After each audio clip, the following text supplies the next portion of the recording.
എവിടെയോ കണ്ടിട്ടുണ്ടല്ലോ എന്ന ഒരു തോന്നല് എന്റെ മുഖത്ത് നോക്കി ചിരിക്കുന്നത് ഞാൻ കാണുന്നു. എനിക്ക് യഥാർത്ഥത്തിൽ അറിയാൻ പാടില്ല. എന്നെ പോലെ ഒരാളെ നിങ്ങൾ കണ്ടിട്ടുണ്ട്. ദേവാലയത്തിൽ ഒരു മാസത്തോളം ഉണ്ടായിരുന്നു എന്റെ ജ്യേഷ്ഠൻ. അവൻ ഞാനല്ല, ഞാനല്ല. ഒരു ഓർമ്മപ്പെടുത്തല് ആദ്യം പറഞ്ഞുകൊള്ളട്ടെ. എനിക്ക് മുൻപ് പുറത്തു നിന്നപ്പോഴേ ഇങ്ങനെ ഞാൻ എന്നോട് ജിനോറോസിനെ പറഞ്ഞു. അതിന്റെ അർത്ഥം ഇതാണ്, യഥാർത്ഥത്തില് പോകുന്ന പള്ളികളിലൊക്കെ വൈറലായി നിൽക്കുന്നത് അവൻ കാരണമാണ് കുറച്ചൊക്കെ പരിചയം എനിക്ക് കിട്ടുന്നത്. ഞാൻ ഏത് പള്ളിയിൽ പ്രസംഗിക്കാൻ പോകുന്നു ആ പള്ളിയിൽ അവൻ ഉണ്ടായിരുന്നിട്ടുണ്ടായിരിക്കും. അവൻ സന്തോഷത്തിലേക്കുണ്ട്. കാരണം അങ്ങനെ പെട്ടെന്ന് ആൾക്കാരെ പുറത്തു നോക്കി സന്തോഷത്തോടെ എവിടെയും കണ്ടിട്ടുണ്ടല്ലോ എന്ന് ഓർമ്മയിൽ ചിരിക്കുന്നതിൽ എനിക്ക് സന്തോഷമുണ്ട്. പ്രിയമുള്ളവരെ, വിശുദ്ധ നാമധേയത്തിൽ സ്ഥാപിതമായിരിക്കുന്ന നമ്മുടെ ദേവാലയത്തിന്റെ എല്ലാ വിധത്തിലുള്ള ആശംസകളും നിങ്ങൾക്ക് നൽകുകയാണ്. ഒരു മഴയുടെ സാധ്യതയുണ്ട്. വേറെ പ്രദേശം നമ്മുടെ ദേശം റബ്ബറിനോട് മഴയാണ്. പുറത്തൊക്കെ ഒരു നല്ല തണുത്ത കാറ്റുണ്ട്. മുകളിൽ നിന്ന് തണുപ്പ്, തറയൊക്കെ നല്ല തണുപ്പാണ്. അപ്പോൾ ഇരുന്ന് കഴിഞ്ഞാൽ ചിലപ്പോൾ നമ്മൾ ധ്യാനിച്ചു പോകും. നിങ്ങൾ എനിക്ക് വേണ്ടി കാത്തിരുന്നത് ഞാൻ അറിയാം. അപ്പോൾ ആ ഒരു ക്ഷീണത്തിലൊക്കെ കുറച്ച് സമയം ഇരുന്ന് കഴിഞ്ഞാൽ അറിയാതെ നമ്മൾ ധ്യാനിച്ച് കണ്ണുകളൊക്കെ മൂടി വായ തുറന്നു പോകും. എങ്കിലും അധികം കണ്ണടയ്ക്കുന്നതിന് മുമ്പ് വായ തുറക്കുന്നതിന് മുമ്പ് നിർത്താമെന്ന് ഞാൻ വിചാരിക്കുന്നു. ദിനോസിനോട് ചോദിച്ചു, എത്ര മണിക്കൂർ പ്രസംഗിക്കണം, എത്ര നേരം പ്രസംഗിക്കണം? അപ്പോൾ ദിനോസ് പറഞ്ഞു, അച്ഛന് ഇഷ്ടമുള്ളതുപോലെ പ്രസംഗിച്ചു. അതിന്റെ അർത്ഥം കൂടാനും പാടില്ല, കുറയാനും പാടില്ല. പരിശുദ്ധ അമ്മയുടെ മാതാപിതാക്കളുടെ തിരുനാളാണ് നമ്മൾ ഇതിനെ പ്രത്യേകിച്ച് ചിന്തിക്കുന്നത്. സ്വർഗം എന്തുകൊണ്ട് പരിശുദ്ധ അമ്മയെ രക്ഷകന് വേണ്ടിയിട്ട് ഉദരമൊരുക്കിയെന്ന് നമ്മൾ ചിന്തിക്കും. ഞാൻ ഇടയ്ക്കിടയ്ക്ക് ചിന്തിക്കാറുണ്ട്, എന്തുകൊണ്ടാണ് പരിശുദ്ധ അമ്മയെ സ്വർഗം തിരഞ്ഞെടുത്തു എന്ന് ചിന്തിക്കും. സ്വർഗം എന്തുകൊണ്ട് തിരഞ്ഞെടുത്തു? അതിനുള്ള ഉത്തരം നാട്ടുപുറത്ത് കേട്ടിട്ടുള്ള ഒരു കാര്യം ഇതാണ്. കുടുംബത്തിൽ നിന്ന് പഠിച്ചതുകൊണ്ടാണ് ഞാൻ കേട്ടിട്ടുള്ളത്. കുടുംബത്തിൽ നിന്ന് പഠിച്ചതുകൊണ്ട് മക്കള് നല്ല രീതിയിൽ ജീവിച്ചു കഴിഞ്ഞാൽ, മോശമായിട്ട് ജീവിച്ചു കഴിഞ്ഞാൽ, തലതിരിഞ്ഞു കഴിഞ്ഞാലും നേരെ ജീവിച്ചു കഴിഞ്ഞാലും ക്രെഡിറ്റ് പോകുന്നത് അപ്പനും അമ്മയ്ക്കാണ്. ഒരു മകൻ അല്ലെങ്കിൽ മകള് നന്നായിട്ട് ജീവിച്ചു കഴിഞ്ഞാൽ നമ്മൾ പറയും അവൻ കുടുംബത്തിൽ നിന്ന് പഠിച്ചോളാം. ഒരു മകൻ അല്ലെങ്കിൽ മകള് മോശമായിട്ട് ജീവിച്ചു കഴിഞ്ഞാൽ നമ്മൾ പറയും കുടുംബത്തിൽ നിന്ന് പഠിച്ചോളാം. പോകുന്നത് മുഴുവനും കുടുംബത്തിനാണ്, ക്രെഡിറ്റ് മുഴുവനും പോകുന്നത് കുടുംബത്തിനാണ്. നമ്മൾ പറയുന്നത് പേര് പ്രശസ്തിയും ഒക്കെ വരുന്നത് മുഴുവനും കുടുംബത്തിൽ നിന്നാണ്. അപ്പോൾ ഈ കുടുംബം, പരിശുദ്ധ അമ്മയുടെ കുടുംബത്തെ കുറിച്ച് നമ്മൾ ചിന്തിക്കുന്നത് നന്നായിരിക്കും. വേറെ പ്രത്യേകിച്ച് ഈ തിരുനാളിന്റെ സമാപനത്തിലായിരിക്കുമ്പോഴേ കുടുംബങ്ങൾ ചേർന്നുകൊണ്ട് ദേവാലയം പോകുന്ന വലിയൊരു കുടുംബത്തിന് പുതിയൊരു ദേവാലയത്തിന് അടിസ്ഥാനമിടാൻ പോകുന്ന ഈ നിമിഷത്തിലൊക്കെ ഈ കുടുംബത്തെ കുറിച്ച് ചിന്തിക്കുന്നത് നന്നായിരിക്കും. കാരണം ഒരു കുടുംബത്തിൽ നിന്നാണ് പരിശുദ്ധ കന്യകാമറിയം വളർന്നു വന്നത്. ഇന്ന് പരിശുദ്ധ ഫ്രാൻസിസ് പാപ്പ 5 വർഷങ്ങൾക്ക് മുമ്പ് അന്നയുടെയും ജോവാക്കിമിന്റെയും തിരുനാൾ കഴിഞ്ഞു വരുന്ന ഞായറാഴ്ച ഈ മുത്തച്ഛന്റെയും മുത്തശ്ശിയുടെയും തിരുനാൾ ആഘോഷിക്കണമെന്ന് സഭയ്ക്ക് പഠിപ്പിച്ചു. അമ്മമാരുടെയും അപ്പന്മാരുടെയും തിരുനാളാണ്. കുടുംബം അപ്പന്റെയും അമ്മയുടെയും ഒരു ഇടമാണ്. ഇടം. ചില കുടുംബങ്ങളെ നമ്മൾ ചിന്തിച്ചപ്പോൾ പോകുന്നു, സുവിശേഷത്തിലുള്ള കുടുംബങ്ങൾ. ഈ ചിന്തിച്ചു പോകുന്നതിനിടയിൽ നമ്മൾ ചിന്തിക്കണം, നമ്മുടെ കുടുംബങ്ങൾ എങ്ങനെയാണ്?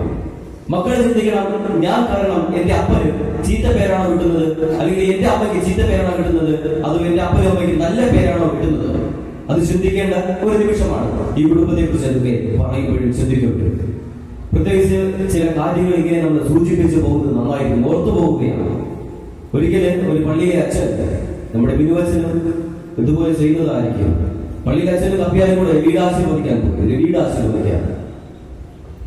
വീടാശീർവദിക്കാൻ പോയപ്പോഴേ കപ്പിയാരൻ ഗേറ്റ് തുറന്നു കൊടുത്തു. അച്ഛൻ വലത് കാലെടുത്ത് അകത്ത് വെച്ചപ്പോഴേക്കും അച്ഛനോളം വരുന്നൊരു നായ.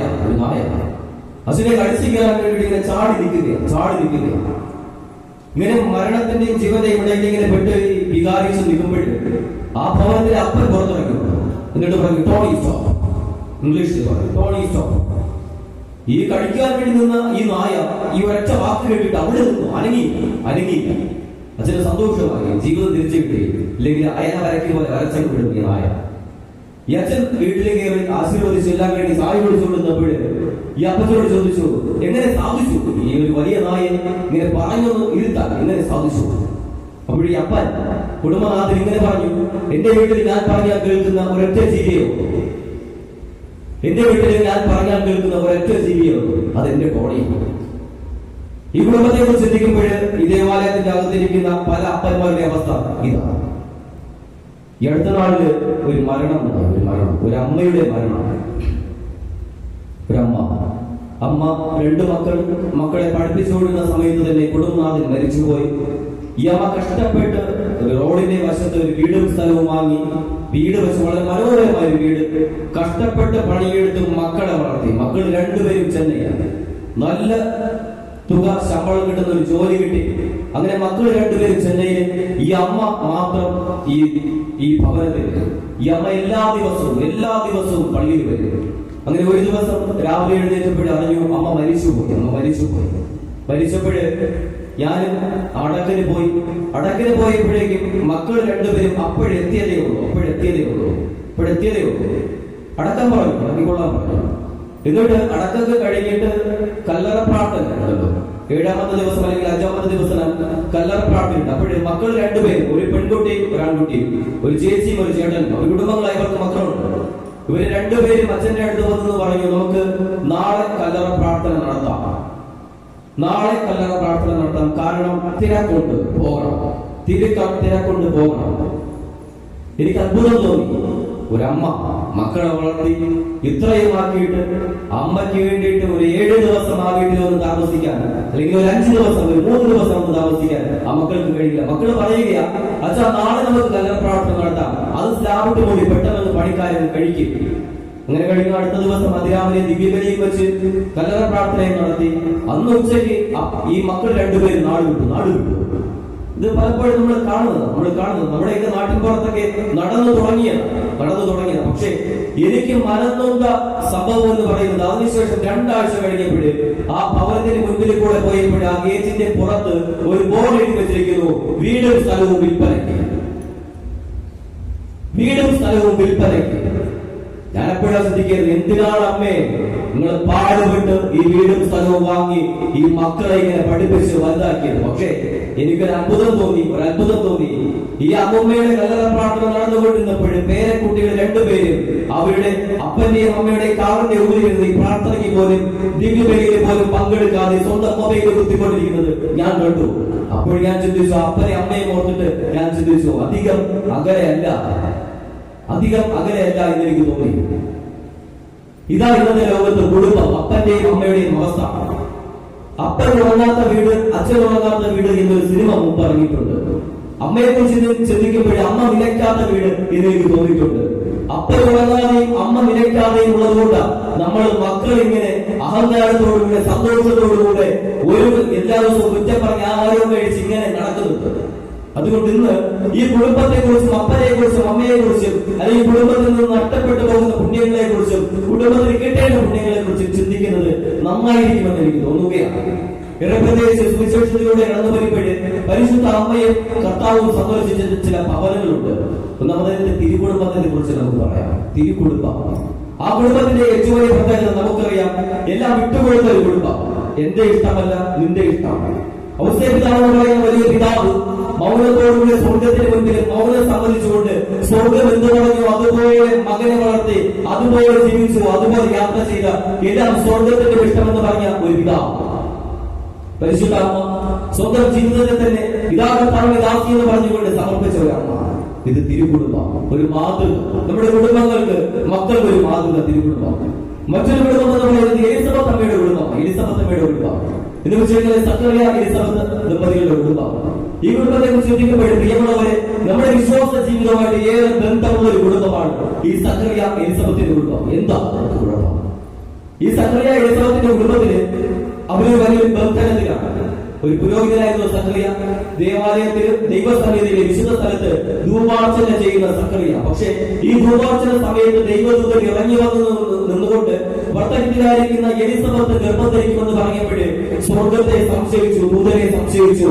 പുരോഹിതനാണ് നിൽക്കുന്ന സ്ഥലം ഓർക്കാതെ, ചെയ്യുന്ന കാര്യം ഓർക്കാതെ സംശയിച്ചപ്പോഴേ അവൻ മൂകനായിട്ട് മാറി. പ്രിയമുള്ളവരെ, എന്താണ് നമ്മളുമായിട്ടുള്ള ബന്ധമെന്ന് ചോദിച്ചു കഴിഞ്ഞാൽ പലപ്പോഴും നമ്മുടെ കുടുംബങ്ങൾ, നമ്മുടെ മക്കൾ, നമ്മുടെ മാതാപിതാക്കന്മാരൊക്കെ വചനത്തെ സംശയിക്കുമ്പോഴേ, പ്രാർത്ഥനയെ സംശയിക്കുമ്പോഴേ, വിശ്വാസത്തെ സംശയിക്കുമ്പോഴേ, കൂടാശകളെ സംശയിക്കുമ്പോഴേ നമ്മൾ അറിയാതെ എവിടെയോ ബന്ധങ്ങൾ വന്നുവിടും. നമ്മൾ പറയും എന്തേ കർത്താവ് ഇടപെട്ടില്ല? കർത്താവിന്റെ വൈകുന്നു, കൃപകളൊന്നും കിട്ടുന്നില്ലല്ലോ, പ്രാർത്ഥിക്കുന്നതൊന്നും കിട്ടുന്നില്ലല്ലോ. പക്ഷെ എവിടെയൊക്കെ ബന്ധനങ്ങൾ ഉണ്ടാക്കി വെച്ചിരിക്കുന്നത് നമ്മളാണ്. ചില സംശയങ്ങൾ കാരണം, വിമർശനങ്ങൾ കാരണം, ഒരുമിച്ച് ജീവിക്കാൻ പറ്റാത്ത അവസ്ഥകൾ കാരണം നമ്മൾ ഇങ്ങനെ ജീവിതത്തിലെ ആത്മീയ കുഴികളിൽ നിന്ന് പാപത്തിന്റെ അവസ്ഥകളിലേക്ക് പോകുമ്പോഴും പ്രിയമുള്ളവരെ, ജീവിതത്തിലെ ബന്ധനം, കൃപയുടെ ബന്ധനം ഉണ്ടാകും. ഈ കുടുംബം പഠിപ്പിച്ചു തരുന്നത് ആ കുടുംബത്തിലേക്ക് പരിശുദ്ധാത്മ കടന്നു വന്ന് ഒരു മെഴുകുതിരി പോലെ ആ കുടുംബത്തെ പ്രകാശിപ്പിക്കപ്പെടും. പ്രിയമുള്ളവരെ, സംശയിക്കാതെ സ്വർഗത്തെ സ്വീകരിച്ചു കഴിഞ്ഞാല്, സംശയിക്കാതെ ഉദാസികളിൽ സ്വീകരിച്ചു കഴിഞ്ഞാല്, സംശയിക്കാതെ പ്രാർത്ഥിച്ചു കഴിഞ്ഞാല്, വിശ്വസിച്ചു കഴിഞ്ഞാല് അവിടെ അധരങ്ങൾ തുറക്കുന്നത് നമ്മുടെ സക്കറിയയുടെ ജീവിതത്തിൽ വായിച്ച് മനസ്സിലാക്കാൻ സാധിക്കും. ഇത് സക്കറിയ എലിസബത്തിന്റെ കുടുംബം. ഒന്ന് ചിന്തിക്കാം, ഇതുപോലെയാണോ നമ്മുടെ കുടുംബം? ഇനിയുള്ളത് കാനായിലെ കല്യാണം, ആ ഒരു ഭവന, ആ ഒരു കുടുംബം. ഈ കല്യാണം നമുക്കറിയാം, യഹൂദ പാരമ്പര്യത്തില് 7, 12, 9 ദിവസങ്ങൾ നീണ്ടു നിൽക്കുന്ന ഒരു ആഘോഷമാണ് കല്യാണം. നമ്മുടെ നാടുകളിലും ഒരു ആഘോഷമാണ് കല്യാണം. ഈ BCC യൂണിറ്റിനൊക്കെ പോകുമ്പോഴേ, പ്രാർത്ഥനകൾക്കൊക്കെ പോകുമ്പോഴേ കാണുന്ന ഒരു കാഴ്ചയാണ്. പ്രാർത്ഥന കഴിയും, ജപമാല 2 പേര് കാണും, പ്രാർത്ഥന തുടർന്ന് ബൈബിൾ പ്രതിഷ്ഠ 5 പേര് കാണും, അതിനുശേഷം ചർച്ചയാവുമ്പോഴേ 15 പേര് കാണും. ഇതെല്ലാം കഴിയുന്നതിന് ശേഷം ഒരു പാരമ്പര്യമുണ്ട്. എന്താ ഇതൊക്കെ കഴിയുമ്പോഴും ആൾക്കാർ കൂടുതൽ വരുന്ന ഒരു പാരമ്പര്യം എന്താ? നമ്മുടെ നാട്ടിലൊക്കെ കള്ളി കാണുമ്പോ എന്തെങ്കിലും അറിയാൻ പാടില്ല, ചായ കൂടി, ഒരു ചായ കൂടി. ഈ BCC യൂണിറ്റിലൊക്കെ പോകുമ്പോഴേ കാണുന്ന ഒരു കാഴ്ചയാണ്, പ്രാർത്ഥനയൊക്കെ കഴിയുമ്പോഴേക്കും അമ്മമാരും സ്ത്രീജനങ്ങളൊക്കെ മുൻപിൽ തന്നെ ഇരിക്കും. പക്ഷെ ഈ പ്രാർത്ഥന കഴിയുമ്പോഴേ, ഈ ചായ കുടിക്കേണ്ട സമയമാകുമ്പോഴേ ഈ അമ്മമാരെ കാണാൻ പറ്റില്ല. കാരണം ഈ അമ്മമാർക്കൊക്കെ ഈ അടുക്കള വിട്ട് മാറാൻ ഒരിക്കലും കഴിയില്ല. ഇന്നത്തെ മക്കളുടെ അടുക്കള എന്ന് പറഞ്ഞാൽ എവിടെയെന്ന് ചോദിക്കും. അവർക്കറിയാന്നുള്ളത് TV റൂമും ഡൈനിങ് ഹാളും. അവർ ഇന്നത്തെ മക്കൾ അടുക്കള കണ്ടിട്ടുള്ളത് ആകപ്പാടെ വീട് പാചകം ചെയ്തൊന്നായിരിക്കും. അതിനുശേഷം നമ്മുടെ ഇന്നത്തെ തലമുറയിലെ മക്കൾക്ക് അടുക്കള അറിയില്ല, യഥാർത്ഥം പറയാം. ഈ അമ്മമാര് അടുക്കളയിൽ ചുറ്റിപ്പറ്റി ജീവിക്കുന്ന അമ്മമാരുണ്ട്. പരിശുദ്ധ അമ്മയും കാനായിലെ കല്യാണത്തിൽ ഒരു കുറവ് വന്നു എന്ന് മനസ്സിലാക്കിയപ്പോഴും അവിടെ ആദ്യം അറിയുന്നത് പരിശുദ്ധ അമ്മയാണ്. നമ്മുടെ നാട്ടില് കല്യാണം ഇപ്പോഴ് എല്ലാം കാറ്ററിംഗ് ആണല്ലോ, കാറ്ററിംഗ്. എന്നാൽ ഈ ഓർഡിനേഷൻ വരെ, പൗരോഹിത്യ സ്വീകരണത്തിന്റെ ആഹാരം കൊടുക്കുന്നത് വരെ ഇപ്പോഴും കാറ്ററിംഗ് ആയി. എളുപ്പമാണല്ലോ. എനിക്ക് ചില അനുഭവങ്ങളുണ്ട്. കാരണം ഈ കല്യാണത്തിനൊക്കെ പോകുമ്പോഴും ഈ കാറ്ററിംഗ് പിള്ളേര് അവർക്കൊരു ഗുണമുണ്ട്. അവരിങ്ങനെ ദോശ കാണും, ചപ്പാത്തി കാണും, അപ്പം കാണും, ബിരിയാണി കാണും. ഇത് ഗ്ലൗസ് ഒക്കെ ഇട്ട് ഈ പയ്യന്മാരിങ്ങനെ നിൽക്കും. അപ്പോൾ ഞാൻ ചപ്പാത്തിയും ബിരിയാണിയും കഴിക്കില്ല, ദോശ കഴിക്കും. ഇവിടെ യുവന്മാരെ അടുത്ത് പോയി ചോദിക്കും, ഞാൻ പാത്രം വേണ്ടി ചോദിക്കും, ഇവിടെ അങ്ങനെ ഉണ്ടെന്ന് എനിക്ക് തോന്നുന്നില്ല. പാത്രം വേണ്ടി ചോദിക്കും. അവിടെ അവർ ഒരു ദോശ, ഒരപ്പം, ഒരു 2 കഷ്ണം അപ്പം, ഇതൊക്കെയാണ് ഇട്ടത്. അപ്പൊ ഞാൻ ഒരിക്കൽ കല്യാണത്തിന് പറയും, എടാ ഞാൻ ഇതൊന്നും കഴിക്കില്ല, 2 ദിവസം കഥാ എന്ന് പറയും. ലോകമില്ലായിരുന്നു. അപ്പൊ പറഞ്ഞു, പുറത്ത് തട്ടുകടയുണ്ടെന്ന് പറഞ്ഞു. ഇന്നത്തെ കല്യാണങ്ങളൊക്കെ അതുപോലെ. നമ്മുടെ നാട്ടുപുറത്തുള്ള കല്യാണങ്ങൾ ഈ കൈകഴുകുന്ന സ്ഥലത്ത് പോയി കഴിഞ്ഞാൽ നമുക്ക് വളരെ വിശേഷങ്ങൾ കേൾക്കാൻ പറ്റും. ഈ പരിശുദ്ധ അമ്മ കാനായിലെ കല്യാണ വീട്ടിലെ കുറവ് വന്നപ്പോൾ ആദ്യം തന്റെ പ്രിയപുത്രന്റെ അടുത്തേക്കാണ് പോകുന്നത്. നമ്മുടെ നാടുകളിലെ കല്യാണത്തിന് എന്തെങ്കിലും ഒരു കുറവെന്ന് കഴിഞ്ഞാൽ ആദ്യം പഞ്ചായത്ത് മുഴുവൻ പറയും. അതിനുശേഷം മാത്രമേ വീട്ടിലെ അപ്പനും അമ്മയും അറിയത്തുള്ളൂ. അപ്പോഴാണ് എന്റെ വീട്ടിലെ എന്റെ ചേച്ചിയെ കെട്ടിച്ചയച്ചപ്പോൾ എന്റെ അപ്പൻ പറഞ്ഞ ഒരു കാര്യമുണ്ട്. പഴയ മാതാപിതാക്കന്മാർക്കറിയാം, ആഹാരം വെട്ടിമുടേണ്ടി വന്നാലും കുഴപ്പമില്ല, തികയാതെ വരരുത്. ആഹാരം വെട്ടിമുടേണ്ടി വന്നാലും കുഴപ്പമില്ല, തികയാതെ വരരുത്. നാടകയാണ്. പക്ഷേ ഇന്നത്തെ കല്യാണങ്ങളിലൊക്കെ ഈ കൈകിടുന്ന സ്ഥലത്ത് പോയി കഴിഞ്ഞാൽ നോക്കുകൂട്ട തിന്നതിന് ശേഷം കൈകിടുന്ന സ്ഥലത്ത് പോയിരുന്നു പറയും, സാമ്പാറിന് കുറച്ചൊക്കെ വെള്ളം കൂടിയിട്ടുണ്ട് എന്ന് പറയും. പായസമൊക്കെ കുറച്ചുകൂടെ മധുരമാകായിരുന്നു, കുറച്ചൊക്കെ അരച്ചീടാമായിരുന്നു. നന്നായിട്ട് 3-4 പ്രാവശ്യം പായസമൊക്കെ വാങ്ങി ഉയർത്തിട്ടാ പറയണം. ഇങ്ങനെ കുറ്റങ്ങളൊക്കെ പറഞ്ഞു വരുന്ന കണക്കുകൂട്ടലുകളൊക്കെ തെറ്റിപ്പോയ വീടിനെ കുറിച്ച് കുറ്റങ്ങൾ പറയുന്ന ചില വ്യക്തികളൊക്കെ നമ്മുടെ ഇടയിലുണ്ട്. പക്ഷേ കാനായിലെ കല്യാണ വീട്ടില് ആ ഭവനത്തില് ഒരു കുറവ് വന്നപ്പോഴേ പരിശുദ്ധ അമ്മ തിരിച്ചറിഞ്ഞു, അടുക്കളയില് എന്തോ ഒരു കുറവുണ്ട്. അവിടെ ഒരു കുറവുണ്ട്. അമ്മ അടുക്കളയെ ചുറ്റിപ്പറ്റി നിന്നു. ഇന്നത്തെ അമ്മമാരെ നമുക്ക് തിരിച്ചറിയാൻ പറ്റില്ലല്ലോ. ഈ പകുതിക്ക് ശേഷം ഇരിക്കുന്നവര് അമ്മമാരാണെന്ന് നമുക്ക് തിരിച്ചറിയാൻ പറ്റും. ഇന്നത്തെ ന്യൂജൻ അമ്മമാരെ അമ്മയാണോ മകളാണോ കോളേജിൽ പഠിക്കുന്നതാണെന്ന് തിരിച്ചറിയാൻ പറ്റില്ല. ഇന്നത്തെ കാലത്ത് അമ്മമാര്, എനിക്കൊരു ചേച്ചിയുണ്ട്, 2 പിള്ളേരുടെ അമ്മയാണ്. നീ ഇടക്കിടയ്ക്ക് അവളോട് പറയും, നീ ഒരു അമ്മയാണ് എന്ന് പറയും. ഇന്നത്തെ അമ്മമാരെ വെച്ച് കഴിഞ്ഞാൽ 2 പിള്ളേരെ കഴിഞ്ഞാല് അവരപ്പോഴാണ് ജീവിച്ചു തുടങ്ങുന്നത്. ഒരു രാജമല്യ ഇവിടെ ഉള്ളത് പോലെ ഇന്നത്തെ പാട്ടൊക്കെ പാടി പിന്നെ കോളേജിൽ മാറി പോലെ നടക്കും. പക്ഷെ ഇന്നത്തെ ന്യൂജൻ അമ്മമാരെന്ന് വെച്ച് കഴിഞ്ഞാൽ 2 പിള്ളേരെ കഴിഞ്ഞാൽ അവരൊന്ന് കൂലി തുടങ്ങും. അവരെ കണ്ടാൽ തിരിച്ചറിയാൻ പറ്റും. ഇത് അപ്പനാണ്, കല്യാണം കഴിക്കുകയാണ്, 2 പിള്ളേരുണ്ടെന്ന് യഥാർത്ഥത്തിൽ പുതിയ തലമുറയിൽ അപ്പന്മാരെ കണ്ടാൽ തിരിച്ചറിയാൻ പറ്റും. ഒന്ന് കൂലിക്കുറവാണ്, ഒന്ന് ഭാരമൊക്കെ ചുമക്കുന്നത് പോലെ ഒന്ന് കൂലിക്കുറവാണ്. അധികം അസുഖം വെറ്റിപ്പിക്കത്തൊന്നുമില്ല, ഒന്ന് കൂലിക്കുറവാണ്. പക്ഷെ ഇന്നത്തെ കാലത്ത് അമ്മമാരെ, പുതിയ അമ്മമാരെ കണ്ടാൽ തിരിച്ചറിയില്ല. ഈ അമ്മ, ഈ പഴയ അമ്മമാർക്ക് ഈ അടുക്കള ചുറ്റിപ്പറ്റി കുറവുകൾ നികത്താൻ വേണ്ടിയിട്ട് ആഗ്രഹിക്കുന്ന അമ്മ, ഈ കാലായിലെ കല്യാണ വീട്ടിലെ ഒരു കുറവ് വന്നപ്പോഴേ ആ കുടുംബനാഥൻ തീർച്ചയായിട്ടും ചിന്തിച്ചിട്ടുണ്ടായിരിക്കും, ഞാൻ ആഗ്രഹിക്കുന്നത് പോലെ എന്റെ പദ്ധതികൾക്കനുസരിച്ച് മാത്രം ഈ വിരുന്ന് മുന്നോട്ട് പോകും, ഇതിൽ സമൃദ്ധി തന്നെ ഉണ്ടാകും. പക്ഷേ അവൻ ചിന്തിച്ചതുപോലെ അവന്റെ പദ്ധതികൾക്ക് കണക്കുകൂട്ടലുകൾ തെറ്റിപ്പോയി ആ കുടുംബം. ഞാൻ അച്ഛനാകുന്നതിന് മുമ്പ് ഞാൻ ചിന്തിച്ചു, 3 വർഷങ്ങൾക്ക് മുമ്പ് ഞാൻ ചിന്തിച്ചു, അച്ഛനായിട്ട് ഇതുപോലെയൊക്കെ ആയിരിക്കും, ഞാൻ കണക്ക് കൂട്ടി ഇതുപോലെയൊക്കെ ആയിരിക്കും, കൊള്ളാം, നല്ല രസമാണ് എന്നൊക്കെ ചിന്തിച്ചു. ഇവിടെ ഇപ്പോൾ കല്യാണം കഴിഞ്ഞ് 50 വർഷമായ അപ്പച്ചനോടും അമ്മച്ചിമാരും ചോദിക്കുകയാണെങ്കിൽ നിങ്ങൾ അന്ന് വിചാരിച്ചതുപോലെയാണോ ഈ കഴിഞ്ഞ 50 വർഷം ചോദിച്ചു കഴിഞ്ഞാൽ ചിലര് കൈകൂപ്പോ? കാര്യം ഈ കഴിഞ്ഞ നാളിൽ ഞാനൊരു കാര്യം കേട്ടൊരു കാര്യമാണ്. ഒരു അപ്പച്ചൻ വന്നിട്ട് ഇങ്ങനെ വൈദികരോട് പറയുകയാണ്, കല്യാണം കഴിഞ്ഞിട്ട് 50 വർഷമായിച്ചാൽ ഇതുവരെ അവൾക്ക് അറിഞ്ഞൂടെ ഞാൻ എന്താണ് കഴിക്കുന്നത്. കണക്കുകൂട്ടലുകളൊക്കെ തെറ്റിപ്പോകുന്ന കുടുംബങ്ങളാണ്. പക്ഷെ കാനായിലെ കല്യാണ വീട്ടിലെ കണക്കുകൂട്ടൽ തെറ്റിപ്പോയപ്പോൾ അവിടെ പരിശുദ്ധ അമ്മ ഇടപെട്ട് ദൈവപുത്രന്റെ അടുത്തേക്ക് അവരെ അയക്കുകയാണ്. ആ കണക്കുകൂട്ടലുകൾ തെറ്റിപ്പോകാതെ സമൃദ്ധിയിലേക്ക് നയിക്കുവാൻ പരിശുദ്ധ അമ്മയ്ക്ക് ആ കുടുംബത്തിന് ക്രിസ്തുവിന്റെ സാന്നിധ്യത്തിൽ കഴിഞ്ഞു. നമ്മുടെ കുടുംബങ്ങളില്, നമ്മുടെയൊക്കെ വ്യക്തി ജീവിതത്തിലേക്ക് കണക്കുകൂട്ടലുകൾ തെറ്റിപ്പോയി കഴിഞ്ഞാൽ ആദ്യം ചെയ്യേണ്ടത് പഞ്ചായത്ത് മുഴുവൻ അല്ലെങ്കിൽ ചാലക്കണ വരാത്താല് അല്ലെങ്കിൽ തൊഴിലുറപ്പ് സ്ഥലത്തിലേക്ക് പറഞ്ഞു വരത്താതെ ആ കുടുംബത്തിന്റെ അടുത്ത് പോയി നിന്നിട്ട് ആ കുടുംബത്തിന് വേണ്ടി മധ്യസ്ഥം വഹിക്കുവാൻ നമുക്ക് സാധിക്കുന്നുണ്ടോ? അങ്ങനെ സാധിക്കുമെങ്കിൽ നമ്മുടെ കുടുംബങ്ങളിലെ നമ്മളെ മക്കളെ കുറിച്ച് നമുക്ക് അഭിമാനിക്കാം. മാതാപിതാക്കൾക്ക് മക്കളെ കുറിച്ച് നന്മകൾ കേൾക്കാൻ പറ്റും. ഇത് കാനായിലെ കല്യാണത്തിന്. ഇനിയുള്ള മറ്റൊരു കുടുംബം എന്ന് പറയുന്നത് ഈ സക്കേവൂസിന്റെ ഒരു ഭവനമാണ്. സക്കേവൂസിന്റെ ഭവനം പലപ്പോഴും ഈ വീട് ആശീർവദിക്കുന്ന സമയത്തൊക്കെ ഈ സക്കേവൂസിന്റെ സുവിശേഷമാണ് വായിക്കാറുള്ളത്. ഞാൻ അറിഞ്ഞു വെച്ച് സക്കേവൂസിന്റെ സുവിശേഷം വായിക്കാറില്ല, വേറെ മറ്റു സുവിശേഷങ്ങൾ വായിക്കുന്നു. ഭവനത്തിലേക്ക് കയറി ചെന്നാൽ സമാധാനം ആശംസിക്കണമെന്നുള്ള സുവിശേഷം ഞാൻ വായിക്കുന്നു. കാരണം ആ സക്കേവൂസിന്റെ സുവിശേഷം വായിക്കുമ്പോഴേക്കും അവിടെ നിൽക്കുന്ന 30 പേര് 15 പേരും എന്നെ ഒന്ന് നോക്കും. സക്കേവൂസിന്റെ സുവിശേഷം വായിച്ചാൽ സക്കേവൂസ് പൊക്കം കുറവ്, കർത്താവിനെ കാണാൻ പറ്റാത്ത ആളുമായിരുന്നു. അപ്പോഴേക്ക് എന്നെ നോക്കും, ഇപ്പൊ ആരെ കുറിച്ചാണ് പറയണമെന്ന് പറയുന്നത്. പക്ഷേ സക്കേവൂസ് പൊക്കം കുറവായിരുന്ന മനുഷ്യരൊന്നും അല്ല. കേന്ദ്ര ഗവൺമെന്റിന് ജോലി കിട്ടാൻ വേണ്ടിയിട്ട് അല്ലെങ്കിൽ അവിടത്തേക്ക് ഇൻകം ടാക്സിന് പിരിക്കാൻ വേണ്ടി ഇരിക്കുന്ന മനുഷ്യർ കുറച്ചൊക്കെ ഉയരവും ഭാരവും ഗാംഭീര്യവും ശക്തിയുമുള്ള ആളായിരിക്കും.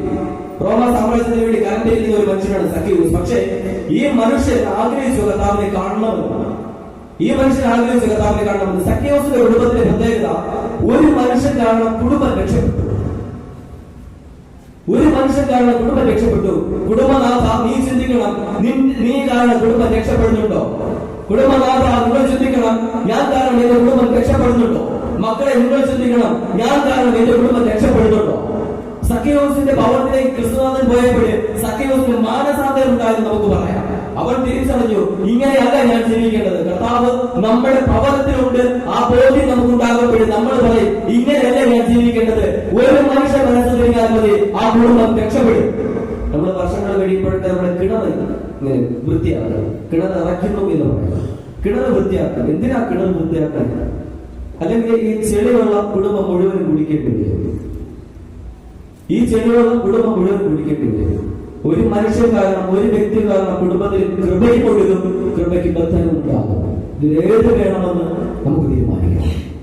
ഈ കുടുംബം ഈ സക്കേവൂസ് അനുഭവിച്ചപ്പോഴേ ആ കുടുംബത്തിന് രക്ഷ കിട്ടി. പ്രിയമുള്ളവരെ, നമ്മുടെ കുടുംബങ്ങളെ കുറിച്ച് നമുക്ക് ചിന്തിക്കാം. നമ്മുടെ കുടുംബങ്ങളിൽ രക്ഷ വരണമെങ്കിൽ ഒരാളൊന്ന് മനസ്തവിച്ച് അനുഭവിക്കും. ഞാൻ കാരണം എന്റെ കുടുംബം രക്ഷപ്പെടണമെന്ന് ചിന്തിച്ചു തുടങ്ങുമ്പോഴേ കർത്താവ് കുടുംബത്തിന് കൃപ നിറയ്ക്കും. ഇനിയുള്ളത് വചനത്തിൽ അധികം പറയാത്ത ഒരു കുടുംബമാണ് യോഹന്നാന്റെ കുടുംബം. യോഹന്നാൻ കാൽവരി മലയിൽ നിന്ന് ഒരു അമ്മയ്ക്ക് ഒരു മകനെ കിട്ടി, ഒരു മകനെ ഒരു അമ്മയെ കിട്ടി. ഈ കുടുംബം യോഹന്നാന്റെ ഭവനത്തിലേക്ക് തന്റെ പ്രിയപ്പെട്ട അമ്മയായി പരിശുദ്ധ അമ്മയെ സ്വീകരിച്ചുകൊണ്ട് യോഹന്നാൻ പോകുന്നു. ഞാൻ എപ്പോഴും ഇങ്ങനെ ഓർക്കും, ഈ വചനഭാഗം വായിക്കുമ്പോൾ കർത്താവിന്റെ പ്രിയപ്പെട്ട ശിഷ്യനാണ് യോഹന്നാൻ. പ്രിയപ്പെട്ട ശിഷ്യൻ, നെഞ്ചത്തൊക്കെ കിടക്കാൻ സ്വാതന്ത്ര്യം ഉണ്ടായിരുന്ന ഒരു മനുഷ്യൻ ചാരി കിടന്നു. അത്രത്തോളം സ്നേഹിച്ചിരുന്ന യോഹന്നാന് കുറച്ച് ബുദ്ധിമുട്ടുകളുണ്ട്. നമുക്ക് കുറച്ച് കുറ്റം പറയാൻ നല്ല രസമുണ്ട്. യോഹന്നാന് കുറച്ച് കുറ്റങ്ങളുണ്ട്. പക്ഷേ ഈ യോഹന്നാൻ, ഈ പരിശുദ്ധ അമ്മ യോഹന്നാന്റെ ഭവനത്തിൽ എത്തിയതിനു ശേഷം ഈ കുറ്റങ്ങളൊന്നും യോഹന്നാന്റെ ജീവിതത്തിൽ ഉണ്ടായില്ല. ഒന്നാമത്തെ കുറ്റം എന്ന് പറയുന്നത്, ഈ യോഹന്നാന് യാക്കോബും കൂടെയാണ് കർത്താവിന്റെ മുമ്പിൽ പരിശുദ്ധ സബരിപുത്രന്മാരുടെ അമ്മ, ഭാര്യ യോഹന്നാന്റെ അമ്മ വന്ന് മക്കൾക്ക് വേണ്ടി കസേര ചോദിക്കുന്നത്. അന്ന് മഹത്വത്തിന് വരുമ്പോൾ എന്റെ മക്കൾ രണ്ടുപേരെയും, യാക്കോബിനെ യോഹന്നാനെയും വലതും ഇടതും വശത്തിരിക്കണം. ഒരു കസേര ആഗ്രഹിക്കുന്ന, അധികാരം ആഗ്രഹിക്കുന്ന ഒരു മനുഷ്യനാണ് യോഹന്നാൻ. എനിക്കൊരു കസേര എവിടെയെങ്കിലുമൊക്കെ എന്റെ പേര് 4 പേര് പറയണം, എന്നെ കുറിച്ച് 4 പേര് പുകഴ്ത്തി പറയണം, എന്നെ എല്ലാവരും കൊണ്ട് ചിരിച്ചുകൊണ്ടൊക്കെ സംസാരിക്കണം, എനിക്ക് വേണ്ടി ഇടം ഒരുക്കി തരണം എന്നൊക്കെ ആഗ്രഹിക്കുന്ന ഒരു യോഹന്നാൻ. നമ്മൾ ചിലപ്പോഴൊക്കെ അങ്ങനെയാണ്. നമ്മളൊന്നും ചെയ്തില്ലെങ്കിൽ നമ്മൾ ആഗ്രഹിക്കും, എനിക്കൊരു കസേര വേണം, അതിനെക്കുറിച്ച് 4 പേര് നല്ലതൊക്കെ പറയണം എന്നൊക്കെ നമ്മൾ ആഗ്രഹിക്കും. ഇതുപോലെ ബുദ്ധിമുട്ട് യോഹന്നാനുണ്ട്.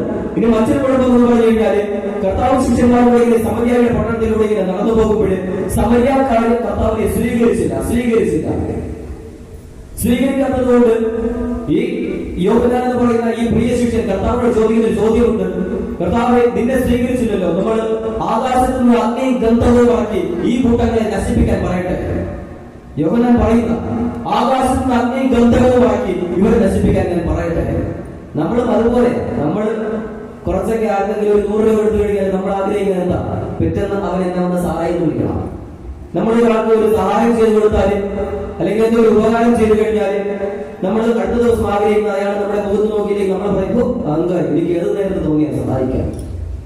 യോഹന്നാൻ ഇതുപോലെ പ്രശ്നമാണ്. യോഹന്നാൻ ഇഷ്ടപ്പെടില്ല, ഞങ്ങളെ സ്വീകരിച്ചില്ലല്ലോ, ആകാശത്ത് തീയറിഞ്ഞ് കത്തിക്കാൻ പറയട്ടെ. ഇനി യോഹന്നാനിൽ യാത്ര ചെയ്യുമ്പോൾ കർത്താവിന്റെ പേരിൽ ഒരു മനുഷ്യൻ അത്ഭുതങ്ങൾ പ്രവർത്തിക്കുന്നത്. അപ്പോൾ അത്ഭുതങ്ങൾ പ്രവർത്തിക്കുന്നുണ്ട്. യോഹന്നാൻ ഇഷ്ടപ്പെട്ടില്ല. ഇപ്പോൾ യോഹന്നാൻ അവരോട് പറഞ്ഞു, വിലക്കിയെന്നാ പറയാം, ഒന്നുമില്ലെങ്കിൽ ഞങ്ങളോട് പറഞ്ഞു, ഇല്ലെങ്കിൽ നമുക്ക് ഒറ്റയ്ക്ക് അത്ഭുതങ്ങൾ പ്രവർത്തിക്കാൻ പറ്റത്തില്ല. നമ്മളും അതുപോലെയാണ്. നമ്മളൊക്കെ ഒരുമിച്ച് നിന്ന് നന്മ പ്രവർത്തികൾ ചെയ്യുന്നവരെ കൂടെ നന്മ പ്രവർത്തികൾ ചെയ്യുമ്പോൾ നമ്മളോട് വേണമെന്ന് നിൽക്കാം, അല്ലാതെ ഒന്നും നന്മ പ്രവർത്തികൾ ചെയ്യാൻ നമ്മൾ സമ്മതിക്കത്തില്ല. അത് BCC ഒഴിവിലായാലും ഇടവകയിലായാലും നമ്മൾ കുറച്ചു പേരൊക്കെ ചെയ്യും. മറ്റുള്ളവരാരെങ്കിലും എന്തെങ്കിലും നല്ല പ്രവൃത്തിയോ ഒരു കാര്യം എടുത്ത് ഇനിഷ്യേറ്റീവ് ചെയ്ത് കഴിഞ്ഞാൽ നമുക്കത് ഇഷ്ടപ്പെടുന്നില്ല. നമ്മൾ പറയുന്നില്ല, നമ്മളോട് ഇല്ലെങ്കിൽ നീ ചെയ്യണം. ഇങ്ങനെ യോഹന്നാന് 3 കുറവുകളുണ്ട്. പക്ഷേ ഈ 3 കുറവുകൾ പരിശുദ്ധ അമ്മയുടെ സാന്നിധ്യത്തില് അത് നഷ്ടപ്പെട്ടു പോകുകയാണ്. അതുകൊണ്ടാണ് യോഹന്നാന്റെ സുവിശേഷം, ഈ പരിശുദ്ധ അമ്മ യോഹന്നാന്റെ ഭവനത്തിൽ എത്തുന്നത് വരെ ഈ അധികാരമോഹി, മറ്റുള്ളവർ നന്നാകരുതെന്ന് ആഗ്രഹിക്കുന്ന ഈ മനുഷ്യൻ, മറ്റുള്ളവർ നശിക്കണമെന്ന് ആഗ്രഹിക്കുന്ന ഈ മനുഷ്യൻ പരിശുദ്ധ അമ്മയുടെ സാന്നിധ്യത്തില് ആ ദുഃഖവേള കഴിഞ്ഞപ്പോൾ യോഹന്നാൻ, പ്രിയ ശിഷ്യൻ, തന്റെ തിരഞ്ഞെടുക്കപ്പെട്ടവൻ എന്നുള്ള മറ്റു പല പേരുകളിൽ അറിയപ്പെടാൻ തുടങ്ങി, എളിമപ്പെടാൻ തുടങ്ങി. നമ്മുടെ ഭവനങ്ങൾ നമുക്കൊന്ന് ചിന്തിക്കാം.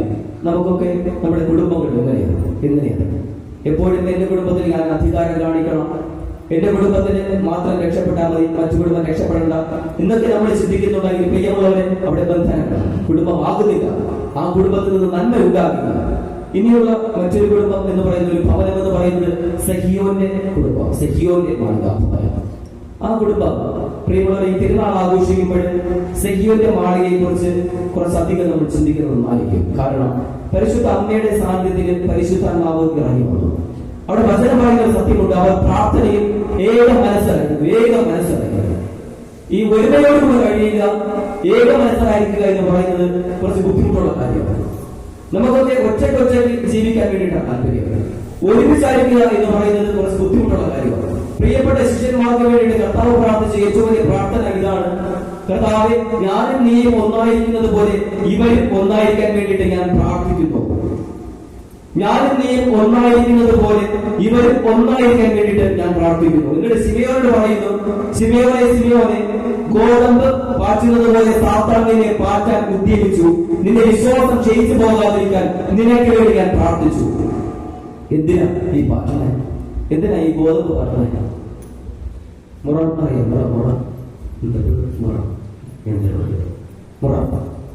പഴയ അമ്മച്ചിമാർക്ക് പറയും മുറ.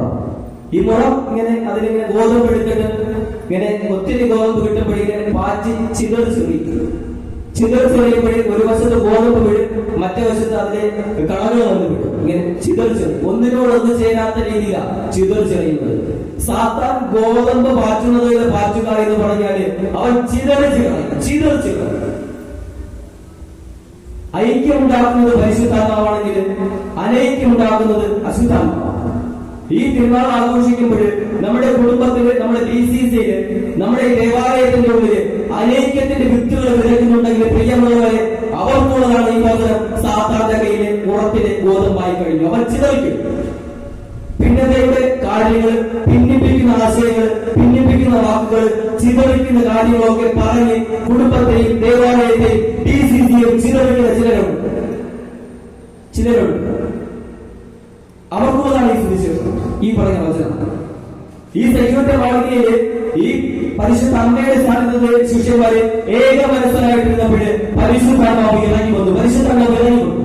അതുകൊണ്ടാണ് വചനം പറയുന്നത്, എന്റെ നാമത്തിൽ 2 or 3 പേർ എവിടെ ഒരുമിച്ച് കൊടുത്തുവോ അവരുടെ മധ്യേ ഞാനുണ്ട്.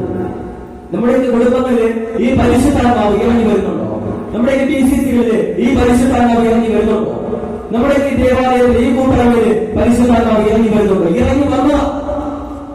ഒരിക്കലും ഈ പരിശുദ്ധാത്മാവ് ഇറങ്ങി വന്നതാ. പക്ഷെ എപ്പോഴൊക്കെയോ ഈ പരിശുദ്ധാത്മാവിന് നമ്മുടെയൊക്കെ അനൈക്യത്തിന്റെ വാക്കുകൾ കാണണം, ഭിന്നിപ്പിക്കുന്ന വാക്കുകൾ കാണണം, മറ്റുള്ളവർ മുറിപ്പെടുത്തി കൂട്ടം തെറ്റിക്കുന്ന വാക്കുകൾ കാണണം.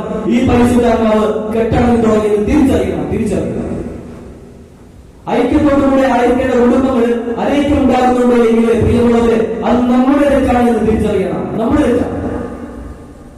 ഈ പരിശുദ്ധാത്മാവ് ഐക്യത്തിൽ ഉറപ്പിക്കാൻ വേണ്ടി പരിശ്രമിക്കുമ്പോൾ നമ്മൾ മാത്രം എന്ത് മറ്റുള്ളവരുടെ കുറിച്ചുള്ള മാത്രം കണ്ടുപിടിക്കുന്നു. ഈ പണ്ട് കാലങ്ങളിൽ അടുപ്പ് തറയിലുണ്ടല്ലോ, നിലത്താണ് അടുപ്പ് തറയിൽ.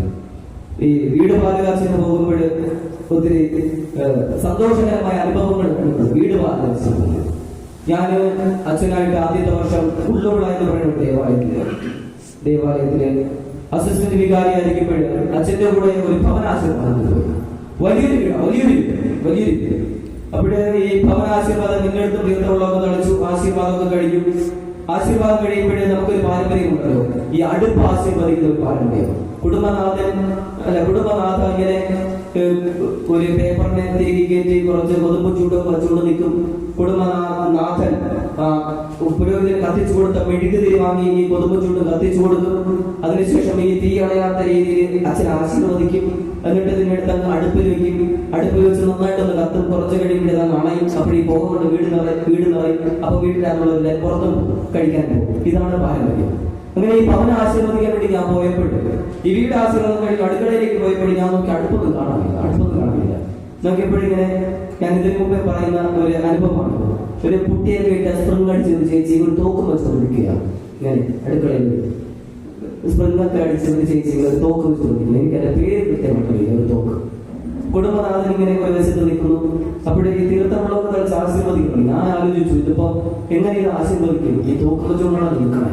എങ്ങനെ ആശീർവദിക്കും? ഈ തീർത്ഥവെള്ളത്തിലേക്ക് മുക്കുമോ അതോ മറ്റെന്തെങ്കിലും ആരാധനാക്രമത്തിലുണ്ടോ എന്നൊക്കെ ഞാനിങ്ങനെ ആലോചിച്ചപ്പോഴേ അച്ഛൻ ഇങ്ങനെ തെറ്റല്ലാത്ത രീതിയിൽ ആ ചേച്ചി ആ തോക്ക് ഇങ്ങനെ നീട്ടി കൊടുത്തു. അച്ഛൻ അത് കുടിച്ചൊക്കെ വെച്ച് ആശീർവദിച്ചു. കത്തിച്ചോളാൻ പറഞ്ഞു. ചേച്ചി ഇങ്ങനെ ടപ്പിങ്ങനെ അടിച്ചു. ഇവിടെ ഒന്ന് കറക്കി, അച്ഛൻ കറക്കി. അപ്പോഴേക്കും ഈ തീ ഇങ്ങനെ അതിൽ നിന്ന് ഇങ്ങനെ കുരുങ്ങാന്ന് കത്തി കിട്ടുന്നു. നോക്കിയപ്പോൾ എന്റെ മുഖമൊക്കെ അത് നന്നായിട്ട് കാണാം. നേരിട്ട് കാണുന്നതിനൊക്കെ വളരെ സുഖമായിട്ട് അടുപ്പിൽ കാണാം. അത്രത്തോളം ഇങ്ങനെ ചിന്തിട്ടിരുന്ന ഈ അടുപ്പ് ഒരു ഓർമ്മപ്പെടുത്തല, ഐക്യത്തിനുള്ള ഒരു ഓർമ്മപ്പെടുത്തല. ഈ പരിശുദ്ധാത്മാവ് ഐക്യം നഷ്ടപ്പെട്ടു പോയി കഴിഞ്ഞാലുള്ള ഒരു ഓർമ്മപ്പെടുത്തല. നമ്മുടെ കുടുംബങ്ങളിൽ കുറവുകളുണ്ടെങ്കിൽ നിറവുകളാക്കാനുള്ള ഒരു ഓർമ്മപ്പെടുത്തൽ ഈ അടുപ്പാണ്. പണ്ട് കാലങ്ങളിൽ നമ്മുടെ ഭവനങ്ങളിൽ അടുപ്പുണ്ട്, തറയില്ല. ഈ അപ്പനും അമ്മയ്ക്ക് അതിരാവിലെ എഴുന്നേറ്റ് മരം വെട്ടാൻ പോകുന്ന ടാപ്പിങ്ങിന് പോകുന്ന അപ്പനെ വേണ്ടിയിട്ട് അമ്മ 3 മണിക്ക് എണീറ്റ് അടുപ്പ് കത്തിച്ച് മക്കൾക്കുള്ളതും അപ്പനുള്ളതും എല്ലാം ഉണ്ടാക്കി അവരെയൊക്കെ പറഞ്ഞു വിട്ട് ഒരു 10 മണിയാകുമ്പോൾ ഈ അടുപ്പൊന്ന് തീയാണ് അച്ഛനെ വെച്ചിരിക്കും. ഈ വൈകുന്നേരം ആകുമ്പോഴേ ഒരു 5 മണിയാകുമ്പോഴേ ഈ അമ്മ വീണ്ടും ഈ അടുപ്പ് കത്തിക്കും. ഒരമ്മമാരും ഈ അടുപ്പിലേക്ക് വീണ്ടും തീപ്പട്ടി അടിച്ച് വെക്കാറുണ്ട്. ആസ്മ പിടിച്ച അമ്മയായാലും ടി.വി പിടിച്ച അമ്മയായാലും ശ്വാസം ഇല്ലാത്ത അമ്മയായാലും ഒരു പേപ്പർ എടുത്ത് അടുപ്പില്ലാത്ത വെച്ച് അന്ന് വരെ ഉള്ള ശ്വാസത്തിന് ആ പവറിൽ ഊത് ശക്തമായിട്ട് ഊതും. ഒരൊറ്റ ഊത് മതി. അതിന് എത്ര തന്നെ ചാരം കൂടി കിടന്നാലും ആ അടുപ്പ് പഴയതിനേക്കാൾ ശക്തമായിട്ട് ആളിക്കത്തും. ഇത് കുടുംബങ്ങൾക്ക് പാടുന്നു. നമ്മളൊക്കെ ഊതാൻ മിടുക്കന്മാര. കുറച്ചു നേരം കൂടെ ഞാൻ ഊതിക്കൊണ്ടിരിക്കുക. നമ്മളൊക്കെ ഊത് മറ്റുള്ളവരുടെ ജീവിതത്തില് നീ ഇങ്ങനെയല്ല, നീ മോശം, നീ ശരിയില്ല, നിന്റെ ജീവിതം ഇങ്ങനെയാണല്ലോ, നിന്റെ കുടുംബം ഇങ്ങനെയാണല്ലോ എന്നൊക്കെ പറഞ്ഞുകൊണ്ട്, അല്ലെങ്കിൽ മറ്റുള്ള മക്കളെ കുറ്റപ്പെടുത്തി ഇങ്ങനെയൊക്കെ, അല്ലെങ്കിൽ സ്വന്തം മക്കളെ മറ്റുള്ള മക്കളെ കണ്ട് താരതമ്യപ്പെടുത്തി പിന്നെ മറ്റുള്ളവരുടെ ജീവിതങ്ങളിലേക്ക് ഊതുമ്പോഴും